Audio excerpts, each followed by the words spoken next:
you got to start from your personal brand, and your personal brand on LinkedIn for sure starts with your profile, because this is the landing page, this is the website, this is your little corner, this is your booth at the conference that is going on 24/7, which is called LinkedIn. So basically, Alex, tell me a bit more about like do's and don'ts of optimizing your profile. I think the biggest thing is to make it clear that you are active and you're there. So if and that you're a real person with a real background. I have to say that because there's a proliferation of fake profiles Right. on Oh yeah. LinkedIn, and people are starting to get really inured to it. They're just like, okay, is this actually a real person, or is this a Right. profile with an AI face generated to um, as part of a botnet to increase engagement or to get leads? Okay, so Um, so how do you spot them? Like I know you have your own internal AI yeah, to figure them out. So how do you do it?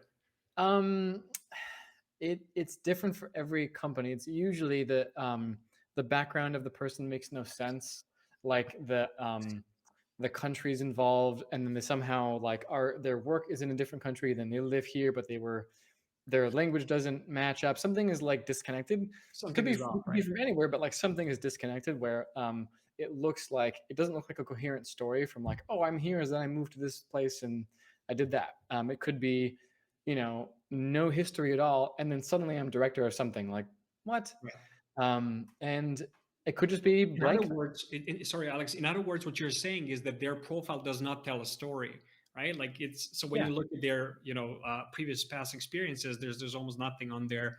Then there's immediately like a VP director position. There's usually that kind of fake profile image that comes with yep. it. Yeah, The it's generic, too like, perfect, right? yeah, exactly. Like the blended average face. If you've seen those like blended average faces in Google, it's like that. It's almost like the most generic thing you can come up with. There's no personality to it, right? Yeah, So when you're doing your profile, it should tell a story. Like let right. people get to know you. That's one of the big, I would say, not a dirty secret, but also kind of a gray area secret. Is a lot of this stuff is about people getting to know you from afar, Right. which is sort of a weird, like one-way relationship in many respects. I think your job, if you're creating content on LinkedIn, is to go and get to know these people. But thousands of people are going to get to know you that you don't know. And you have to kind of be okay with that because that's part of marketing. But it crosses over between kind of the personal brand and where you are at your company. So tell a story. Whenever we ghostwrite for clients as an agency, the first post we write for them after creating their about section is to do their origin story.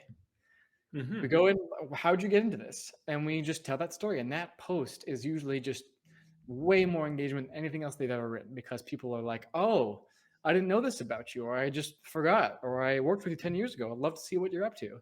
So, like, let people get to know you with your profile and with your content, but starting with the profile, that's the first thing to do. Tell a story.